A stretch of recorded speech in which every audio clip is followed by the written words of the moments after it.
What if the scariest diagnosis could become your greatest opportunity for transformation?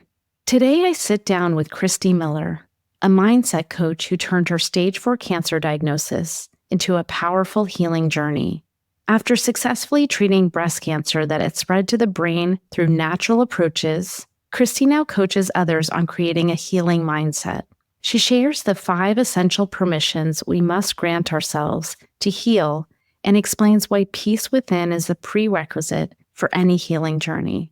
You'll learn practical ways to move through fear while still honoring your emotions, plus discover how unconditional love can accelerate healing in unexpected ways. Stay until the end to hear Christie's simple daily practices that helped her transform from a scarcity mindset to embodying joy and possibility. Let's dive in.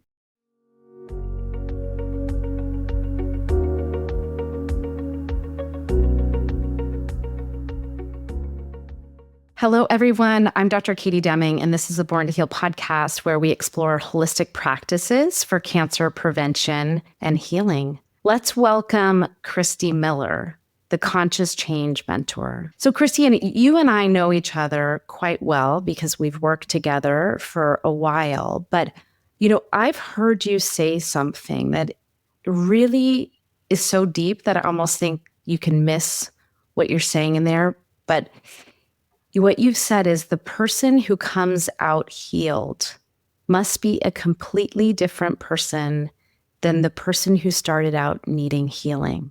Tell us, what does that mean? Yeah, first off, it's so true, and I see it in myself. If I rewind back to June of 2022, when I received a diagnosis, that person that I was is not the person that is sitting here recording this podcast today. I have grown in so many ways, and our healing cannot exceed our personal development and our growth, which makes perfect sense within the law of nature, because cancer is a gift that was given for me, not to me. Cancer didn't happen to me. Cancer was given for me. It was given to me in order for me to grow, in order for me to learn, in order for me to change things that weren't serving me. And what I see with people who are healing is they have huge mindset shifts that enable them to make the changes consistently that allow the healing to come in. And it's such a beautiful transformation. I love that. And so for the audience, and Christie and I have done an episode before. Christie and I have worked together for now over a year. Initially, when she had what she called the brain guest, which was she had a history of a breast guest and then the brain guest. So if you can put this story together, you know what's going on. And she was able to make the brain guest go away completely through the work that we've done together. And so I've had a front row seat of the change and the shifts that you have, I don't want to say experienced, because it's really a choice that you have chosen to make in your life to become this different person who has healed all the things. And so I want to say, number one, that for those who are listening here, that Christie Miller is someone who knows what she's talking about with this because she's walked the walk. She's done this herself, and she has shifted in so many ways, and then now is doing mindset coaching for people, all kinds of mindset coaching, but also helping people who are healing cancer specifically and using their mindset in all of this. And so it's truly my privilege to have walked next to you and to have you in my life and to call you a friend. And I love this. This is what I talk about with people, is that cancer is a huge opportunity. So people know that cancer is a crisis, and crisis is in Chinese is 2 symbols. The first word or symbol is danger, and then the second symbol is opportunity. So cancer is a crisis, and in every crisis, yes, there's danger, but there's also this opportunity. And you are such an example of someone who has taken that opportunity and just cracked it open and created not only something incredible in your body, but also in all areas of your life.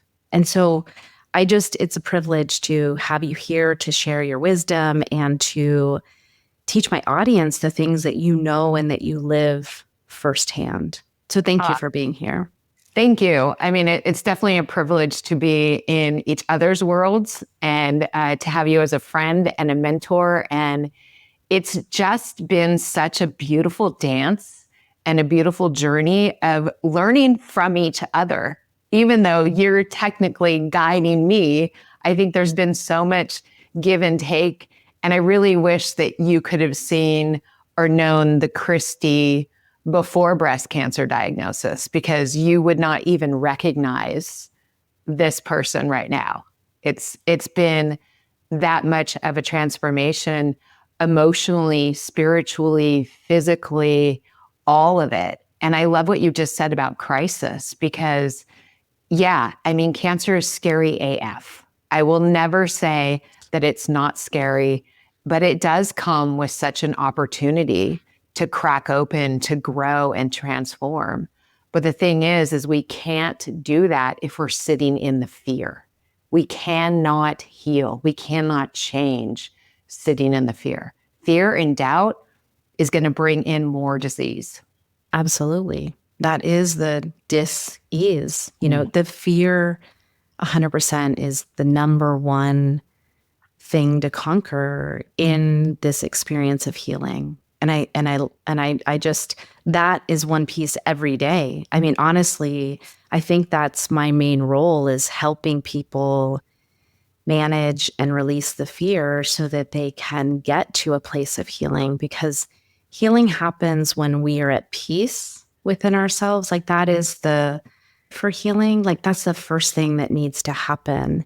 And I think most people feel like, well, it's just normal and this is just where I am, and I have to live in this. And so let's start there. Like, how do you think about fear? How do you manage fear? First off, fear is a choice.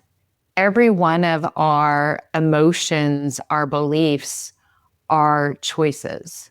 And I love what you said about peace, because only with peace can we move forward with certainty and conviction and the knowing that we are healed. But what happens is so many people with a diagnosis of cancer, they stay in the lack, the desiring to be healed, the wanting to be healed. And that puts them in this place where fear can come in, because they're living in a situation of, I am not healed. And what needs to happen through the mindset work and spiritual work is to get to a place of not only believing you can be healed, but knowing you are healed and acting as if you are already healed. And that is how I have been living the last however many months this has now been, over 2 years. That's how I've been living, as if I am healed. And I have had so much joy in the last 2.5 years, because I'm walking around with childlike curiosity, with wonder. And that doesn't mean there aren't times when I cry. We have to give ourselves permission to cry. But it's all about choosing to believe and then know that you are healed. And that's where the magic happens. And it's a daily practice. Yeah. Well, I follow your Instagram, and if you don't follow Christie, you need to follow her. So her handles will be in the links below. But you were going in to see the neurosurgeon and have your MRI to follow up on that. Basically the brain metastases that you had gotten to go away over a year ago, I guess now about a year ago. Mm-hmm. And you were going in there, and you were like, I'm bored, but not boring. And it was just like you and Mark were having so much fun, and like skipping into the MRI and like jumping in there, and the techs were laughing so hard. And I was like, she's having fun. Like when most people, when they would be going in to go see the neurosurgeon to have their scans, they would have, what we call scanxiety. They'd be nervous and worried. And here you are just like, cutting it up with them, having the best time. Like, how do you get there? Like, how is that just who you are? Or like, I watch you and I'm like in awe of the way you go into these visits. And I love just like watching you skip out. And so tell us about this. Sure. So again, scanxiety is a choice. And I remember a couple scans ago, my neurosurgeon, when we were getting the results. So I do the scan, and within an hour, I'm in his office getting the results immediately. And he had said something like, I know how nerve-wracking this can be. I'm sure the last couple of days were just stress-filled and all that. And I said, no, not at all. I've been celebrating these great results. And this is before he even gave me the results. And he just looked at me and he's like, what? And I said, scanxiety really is a choice. If you think about it, every belief we have is made up. So would we rather choose to be anxious and nervous and live on the dark side, or choose to begin celebrating the incredible results in advance? And that's what I choose. And in fact, with this last one, the MRI machine was delayed. I think it ended up being like almost 2 hours. So Mark and I filmed our celebratory skip video that was going to be posted after we got the news. We filmed it before I even went into the MRI machine. And it was just time traveling and already being in that space. And then during the MRI, I had the most beautiful experience, to the point where when the 30 minutes were up and the tech was saying, okay, I'm going to come in and pull you out, I was actually disappointed, because I was doing so many visualizations and affirmations and meditations to the tunes of the MRI machine that I was really enjoying myself. And again, that is a choice. And it's one that I have had to train myself how to make, because I didn't grow up in a Disneyland family where everything is, rainbows and unicorns. I grew up with a family that had a lack mentality, a scarcity mentality. We weren't skipping and whistling zippity doo-dah. And so this is something that I have developed for myself over the years by choosing, how do I want to live? How do I want to show up here on Earth School and enjoy this precious lifetime that I have right now? And again, it's a choice, and it requires daily work, and the rewards are so great. The payoffs are infinite. And so that's why I keep doing it. Yeah. Well, and life is a choice. Like, life is choice. Life, what you make of your life is the choices that you make in every moment. And I think for a lot of people listening, this might be like really radical to say scanxiety is a choice, fear about cancer is a choice, because a lot of people are really challenged by it and really get caught in it. And I think that the one thing that I see is that people, and maybe this will be actually something that you can speak to. So one of the things that I see is that people, they want to believe. And so they say those things, but then they have the fear that it's really not happening. So, and this comes back to something you said earlier in this interview, is that you can't just make a belief and say this is going to happen. You have to actually know in your being that this has already happened. And so talk us through that. Like, how do you get to that point of being like truly afraid? Like, it makes sense why people are afraid. How do you really get to that place of knowing in your being? Sure. So there's quite a few steps. So the first step is getting to the belief that the healing is possible. So back when I had the breast guest and doctors told me I'd be dead in a year, that would have been June of 23, because I was refusing chemo and radiation, I had to get to the belief that I could heal the HER2 positive, very aggressive breast cancer without the chemo and radiation. And this was a choice for me.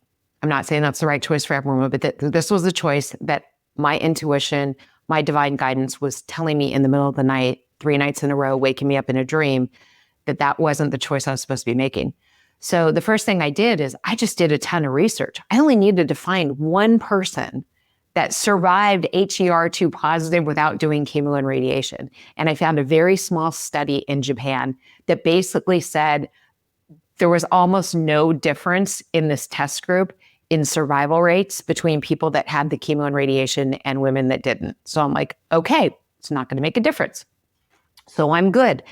And then it was me just programming my mind and thinking about the future and seeing myself healed and creating affirmations. One of my favorite ones that I still use to this day is, I am healed, I am whole, I'm as strong as can be. Miracles always happen for me. And I just keep repeating it and repeating it.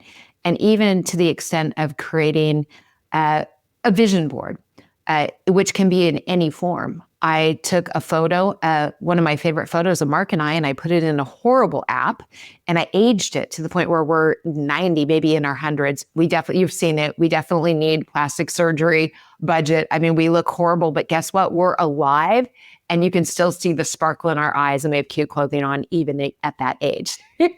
And so that's part of getting from the place of lack, which is the desire and the wanting, into the belief by seeing what's possible, living in that world of possibilities, and then doing all of the affirmations, the visualizations to really put it into your brain that you are healed. And our brain can't tell the difference when we're programming it between what is true and what we're programming for what we want it to be. And so the brain will act like a GPS to find all the opportunities and all the truths and all the avenues to get us to that place that we are imagining. And healing truly comes from within. Every body was divinely created to have the power of healing. We just have to get out of our own way and allow it to happen. It's beautiful. And I love how you lay that out, where it's one of the first things that you can do is look for evidence. And that's why I think it's so powerful, like radical remission work, the, sharing of these stories of people who are healing, because there is evidence. People are definitely healing cancer naturally. And having that evidence is like the very first step of creating that possibility, of belief in that possibility. And then I love how then you outline, okay, then it's about putting it into your brain, and specifically your subconscious brain is that part of our mind that it believes what it's told. So if we can impress it through repetition, there's a lot of different ways that you can impress into the subconscious mind, affirmations, vision board, like you said, you can use techniques like hypnosis, that once you impress that, your mind doesn't know the difference between fantasy and reality. And why not program it? And this is most of my practice is frankly teaching people how to program themselves to believe that healing is possible. So thank you for outlining those steps, because I think that gives people concrete ways to start. And I think the other thing is you're not going to be skipping out of your MRI maybe the next time, but you can incrementally make those little shifts. You didn't go from the Christie that was before all this, that, was in lack and had grown up in a family where that was the story, to this person today who, people would look at and just be wow, she is so beyond positive and just living in the rainbows and unicorns. And by the way, she has a life-size unicorn in her living room, I think. So she really is living this life. You don't have to, that didn't happen overnight. That took a process. It was, it's been years, that you've been going through this, but taking those little steps to make the shifts is where you start. You start where you are, and that's how you make progress to really believing and embodying that, knowing that healing is your birthright. It's your divine right. It absolutely is. And I'd like to even touch again a little bit on the fear, because in order to release the fear, we have to really go deep and sit in the silence and ask ourselves a question, which is, how is fear serving me? And the initial reaction might be, it's not. But the thing is, we only hold on to beliefs. We only hold on to actions if there is a reward for it. So I always start with my clients when they come to me and they are in fear. And let me just say, I didn't skip out of my first PET scan when I was getting the diagnosis. I didn't skip out of the news of, oh, you have cancer. No, I walked out in fear. Like I had the complete meltdown because cancer is scary. And then it was, okay, let's make these shifts. But it's really important to identify how the fear is serving the person, because we cannot heal if we're constantly fluctuating between fear and certainty, fear and belief, fear and knowledge. And the only way to release the fear is to figure out how it's serving us and identify a different way to get that need met. So give us an example. How was fear serving you when you were first diagnosed? Yeah. So in the beginning, it was allowing Mark and I to have just that deep connection of, because he had cancer. He had testicular cancer 7 years ago. He lost his identical twin to pancreatic cancer at the same time. So initially, the fear was a bonding mechanism. Like he'd been through it, and now here I am going through it within my own body. And then it was like, okay, so we're completely bonded. Now it's about, we don't need the fear to connect us. We now need to create our game plan and realize that healing is a mindset game, and we both know how to win. And so we were able to release it. For some of my clients, fear is serving them by allowing them to stay in the victim mentality where they're getting a whole bunch of attention and a whole bunch of love, because they're so scared, and they're letting everyone know they're scared. So they're just getting more attention that way. And I can tell you, I get plenty of attention with this approach that I'm taking. So it's individual for each person. And even when we got the news of the brain guest, which officially meant it was stage 4, and quote, as they say, terminal. Let's talk about that word later. It was, again, the two of us had a major meltdown sitting on the beach, tears just flowing down. And then it was almost like we went into a huddle and it was game on. Okay, we're out of the fear. We're into our empowered situation. And now we're going to figure out how to win this game. And that was when we brought you on too, which was beautiful and magical. Well, and I think that's important, that we are not saying to bypass your fear. Mm-mm. You want to feel the emotions. And that's another part of my practice, is teaching people how to process and be with the emotions in a way that is healthy and allows you to move through them and process them, because we are emotional beings. We have to allow those to run through us, because if we don't and we shove them down or we just get lost in them, that can make us sick. The emotions of like not processing that can make you sick. So moving through it, but then, and I've seen you move through this. So the like moving from the grieving, the fear, the sadness to, okay, game on, and like you put your game face on and we are going. And this happened when you and I first were working together, and we did the first water fast. You did 17 days. And I remember I brought it up, and because I think at the time you were sick and you'd come back from a work mastermind or something and had gotten COVID, and you were sick. And then I had heard about, like, my mentor had been talking to me about fasting. I said, well, we could do a prolonged water fast and that would help with your COVID and, the cancer. And you were so defeated and so like, kind of like, I felt like, screw you, like I'm down, and now you're like kicking me while I'm down to like say I shouldn't eat.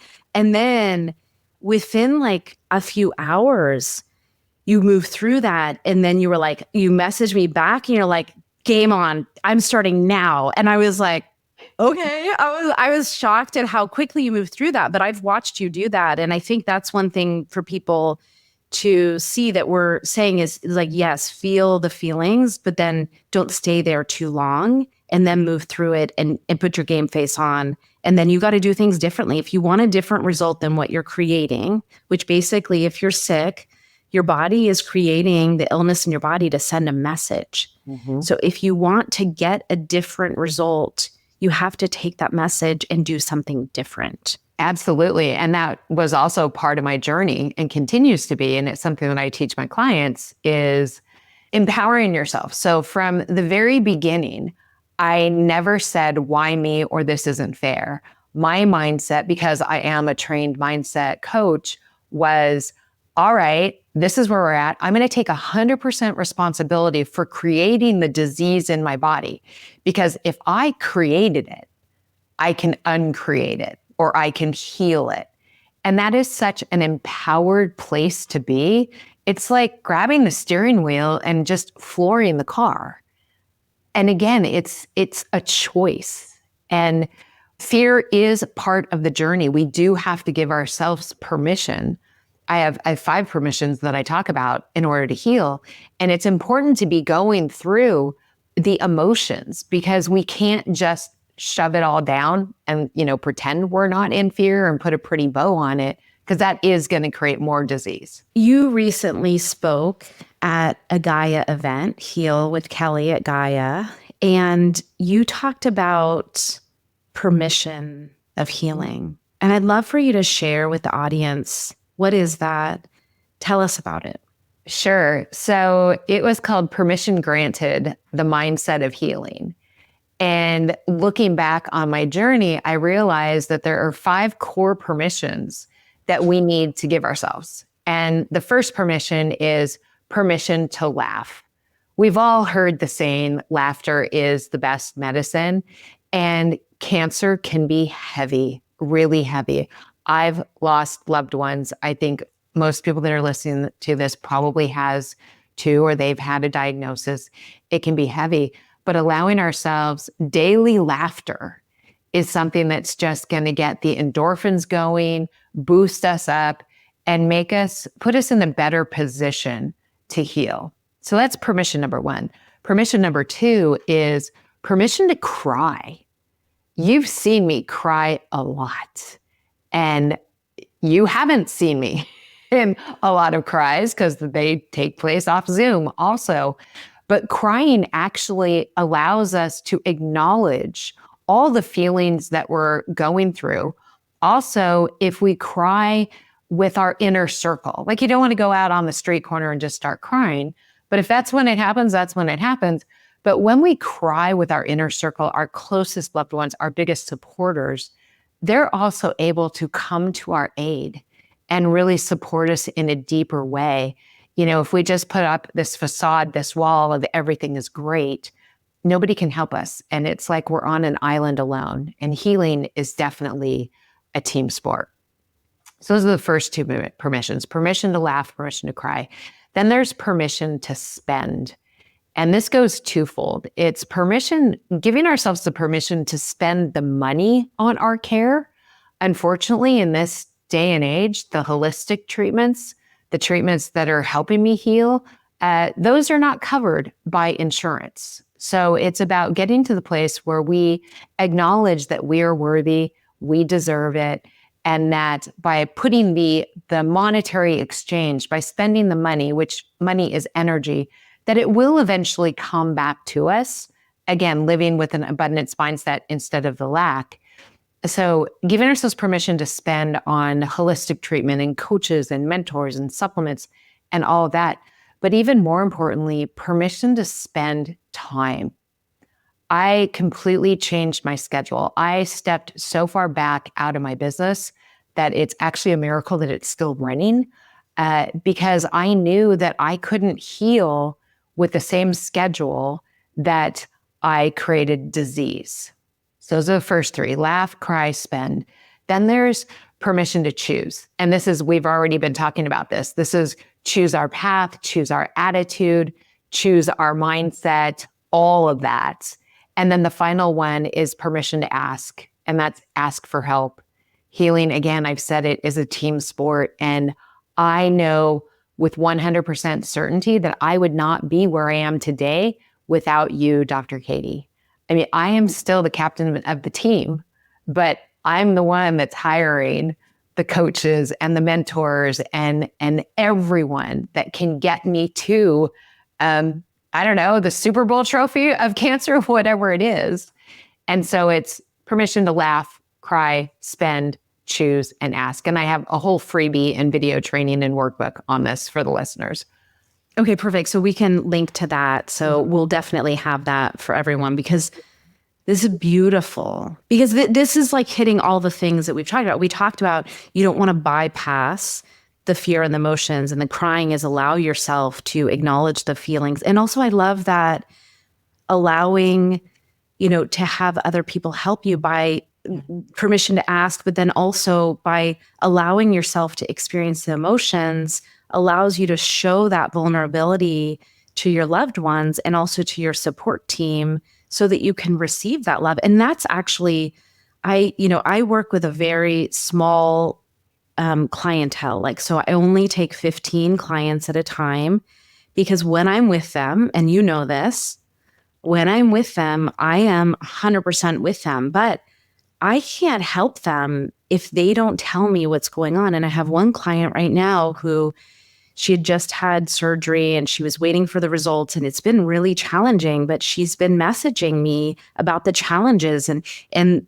really I keep thanking her, because I'm like, thank you for telling me. Thank you for being vulnerable, for showing your emotions, because that's how I get to help and show up for you. If we don't know what's happening and you put on a mask to say everything's fine, it's hard to allow those people who want to support you and love you to be able to come in there. So I absolutely love this list. And I think everyone needs to really sit with these pieces, and the permission to laugh, that's a huge one. And I love it because you're like the perfect person. Every time I get on a call with you, I feel like I'm in stitches, just like laughing over, and even over stuff that's like, it could be really serious. It could be something that, cancer is serious. And sometimes people are afraid to laugh because they think, oh, that's insensitive or whatever. And I think that you have to break that tension. And, it's like we had a, text thread about,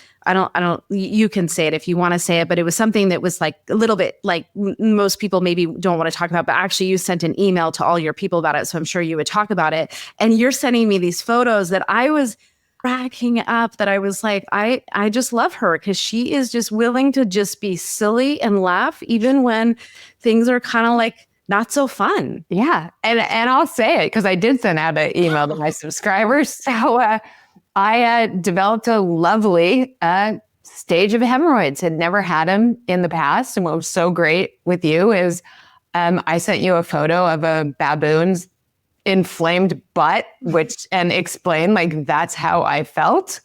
And what I love about you is the message that you sent back to me was, okay, here's all the physical things to do.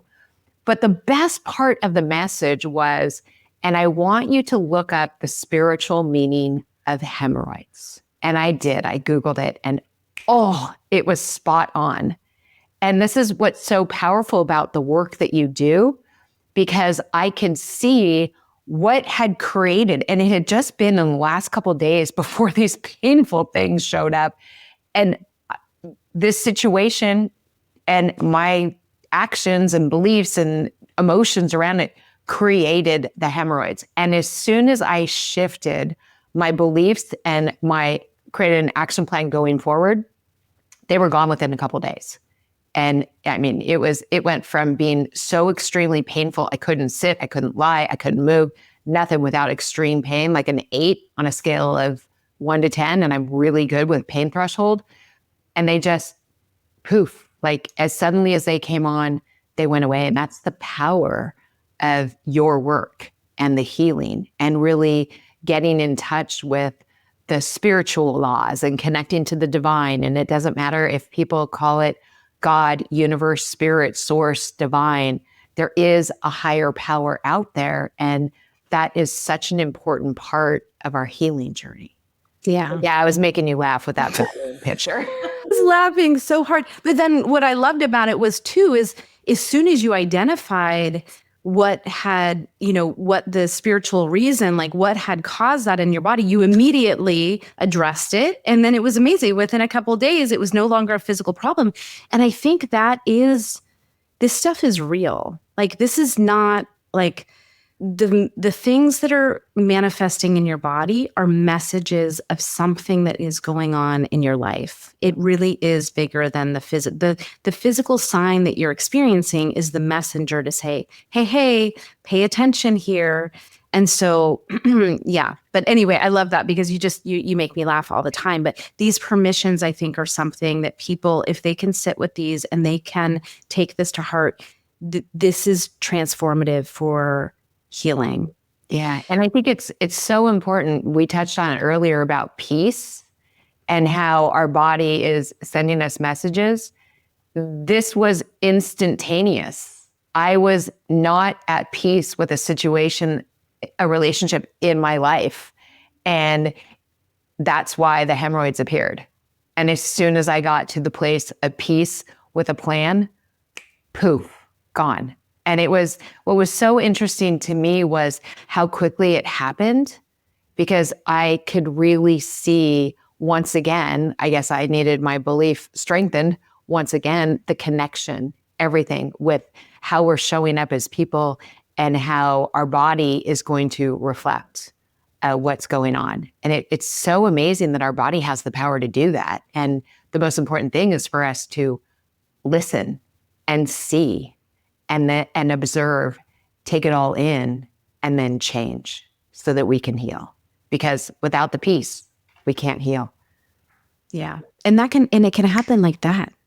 It doesn't have to be slow. Like, healing can be fast. It can be in an instant if you're able to get that message and then shift whatever needs to happen to find the peace. So I want to touch on unconditional love, because, and you're wearing a sweater with heart on it. And I know that love is like a really big, it's obviously foundational. I think that, we are love, and that love is actually the only thing that exists. But unconditional love plays a big role in healing. And I just want to hear you talk about that, because you have such a powerful way of sharing. Yeah. So I think I told you earlier before we started recording that I have the biggest crush on myself right now. And that I did not have a crush on Christie pre-diagnosis. And if we believe in a higher power, again, God, universe, spirit, source, divine, whatever you want to call it, and that we were created by that higher power, then we, in and of ourselves, just by the fact that we're here, we are perfect. We are perfectly created. I call it imperfectly perfect, because we all have our challenges and our issues and all of that. But if we believe that we are put on this planet, created by a higher source, then how can we not unconditionally love this body, this soul, this life that we are living here on Earth School? And that doesn't mean that we don't have stumbles. It doesn't mean that we don't have flaws. But when we can put into practice things that every day make us realize that I am love, you are love, we are love, and we operate from that place of I am love, it helps us then treat ourselves and follow the protocols and do the exercise and do the mindset work and go walk and all of that. That comes from a place of unconditional love. And I was talking to a client the other day who was struggling to really see unconditional love in her life, because we were talking about parents and that feels like there's strings attached. And I said, well, have you ever had an animal? I don't know about cats, but dogs are classic unconditional love. I can be a total bitch out there on the streets, come home. I can even be a bitch to Winnie, but she will unconditionally love me. Animals just show that it's there. And when we can flip that and have the unconditional love for ourselves, it makes the healing journey so much more enjoyable and easier, because we're not doubting ourselves, we're not complaining about ourselves, we're not blaming ourselves. I never blamed or shamed myself for creating the cancer. I took responsibility for it, but it came from a place of love and empowerment. And the unconditional love, I think, is like the accelerator to the healing. And for a lot of women in particular, it's difficult to get there. And if they just start by every morning looking in the mirror with complete bedhead and just say, I love you. I just got chills saying that. Yeah. Well, and I think this ties to the permission to spend time. Like, this is one of the things where I think the permission to spend time on your own healing, and especially for women, and I see this a lot with breast cancer specifically, women are used to being the caregiver, taking care of everyone else, loving everyone else unconditionally, but not having that same love for themselves. And so then they feel selfish about doing the things that are required, actually. Like, this is required. It's required to really turn the focus on yourself in order to heal. And self-love is like one of the foundational things that I work with my clients. And then with Will, who does the emotional healing with my clients, self-love, self-worth is like the foundation of it all. Because if you don't have that, you really can't get to the peace, and you can't do the things that are required to transform the illness into health. Like, I really think that that is foundational. And I love that you describe, getting up and looking in the mirror and telling yourself that you love yourself. And that is one thing that when I was going through my transition out of Western medicine into, who knows what, I was like, I don't know what was going on. I was like, just, I was a mess there for a little while, because I was like, you're just like a crazy person. You just like gave up everything and you don't even know what you're going to do. And when I realized, I was like, nobody's coming to save you. Like, this is you. Like, it's you and you. So like and then I was like, you know what? I was like, I'm like, when I practice, so I was like a few months out, I had left. And so I was like probably like 4 months out of my practice. I was like, you know what? There are a lot of people who would choose me to be on their team. Mm-hmm. So how lucky am I that if nobody's coming to save me and I'm my teammate, how lucky am I that I'm my teammate? And I decided that day, I was like, every day I would wake up, and I didn't believe it at first, but I would hold my hand. And I talked about this on the recent episode where I talked about my wellness routine. But every morning when I wake up, I do say thank you to, God, source, the divine, and connect with all living beings as like a way of respect and connecting and having gratitude for that, of being some part of something that's bigger than myself. But then the next thing that I do is I hold my own hand. And I didn't believe it when I first said it, but I would say, Katie, I love you. And I've got your back. I am not going to leave you. And you don't have to believe it when you start looking in the mirror and say you love yourself, or if you hold your hand in the morning and you say, I love yourself, you may not believe it initially, but if you do it long enough, now I wake up and I like love myself. I'm like, I love you. I'm like happy. Like we're a good team, but it's like that didn't happen overnight, but it is. And it for me has been foundational to be able to lead others, because unconditional love is so foundational for healing. I can't teach people what I don't already have myself. And so this is a big piece of the work. And if this is something that is a challenge for listeners, one book actually that is a great resource on self-love is Love Yourself Like Your Life Depends Upon It. And we can link it in the comments. I think it's Robbie Kant is the author. And it's an incredible book because it gives you some practices that you can do over 30 days to really, you're not going to believe it when you start the practices, but if you do this consistently, this kind of work on self-love and unconditional love will change your life. Absolutely. 100% it will change your life. And I love what you were saying, because in the morning, I will say, "Good morning, Christie, I love you." I'm still in bed. Okay. And then the gratitude of I see this beautiful pink coming out of my heart and covering the entire earth, and just all the love going around to everyone. And one of the last things I say at night, right before I'm going into that pre-sleep, pre-dream stage is, "Good night, Christie, I love you."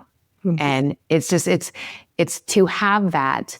I noticed that once I started doing that, I would see hearts everywhere. And I know I sent you a picture of a heart in a very strange place yesterday. And today I was out walking on the beach and I found a piece of sea glass in the shape of a heart. Instantly noticed it, picked it up. I have it downstairs. Just a couple days ago, one of the sprouts that I was growing, a leaf or a sprout, one particular sprout, got stuck on the lid that I went to go wash of the container, and it is a perfect heart. I took a picture of it. And I think once we start moving into the place of unconditional love and saying, "I am love," and creating all of our beliefs around this loving human being that we are, we'll start seeing hearts in just the most random places. And it's the coolest thing because nature has a really good way of creating love and showing it to us in different forms. Well, Christie, it's been a pleasure having you on the show.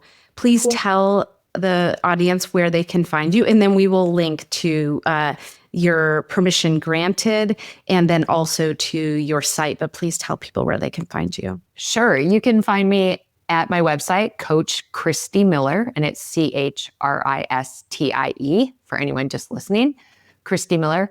And then also on Instagram, I am at Coach Christie Miller. And we've been quiet on Instagram lately, but we're coming back. We're going to come back with a splash. And I just enjoy connecting with people. So shoot me a DM, shoot me an email, and I'm here for you. I'm here for this journey. Thanks so much, Christie. Thank you. Thank you for joining me on Born to Heal. It's been a privilege to share this time with you, and I hope that today's episode has offered you valuable insights on your journey toward optimal health. Please consider subscribing, sharing this podcast with your friends, and leaving us a review. To learn more about how you can work with me, please visit katiedeming.com. You can find additional resources in the episode show notes linked below, and remember to join us next week as we continue to explore more holistic approaches to healing. Until then, this is Dr. Katie Deming reminding you that just like me, you were born to heal.